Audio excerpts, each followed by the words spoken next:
तिकडे जळगाव जिल्ह्यात वरणगावमध्ये नगर परिषद निवडणुकीपूर्वीच भाजपमध्ये फूट पडली आहे। जुन्या पदाधिकाऱ्यांना डावलून दुसऱ्या पक्षातून आलेल्या नव्या पदाधिकाऱ्यांना उमेदवारी दिली जात असल्यानं भाजपचे माजी नगराध्यक्ष सुनील काळे यांच्यासह माजी नगरसेवक आणि त्याचबरोबर पदाधिकारी आणि कार्यकर्ते आक्रमक झालेत। पक्षाकडून जुन्या कार्यकर्त्यांवर अन्याय केला जात असल्यानं भाजपच्या नेत्यांच्या विरोधात कार्यकर्त्यांनी तीव्र नाराजी व्यक्त केली आहे।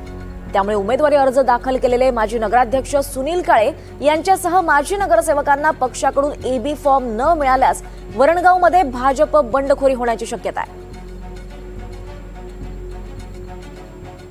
कार्यकर्त्यावर जर कधी अन्याय जर कधी होत असेल तर तो कार्यकर्ता पेटून उठला पाहिजे आणि त्याची सुरुवात मी केली। आदरणीय गडकरी साहेबांनी जे सांगितलं आहे की कार्यकर्ता निष्ठावान कार्यकर्त्याला जर कधी डावललं तर त्याचे परिणाम त्या माध्यमातून अधिक वेगळ्या स्वरूपाचे होतात।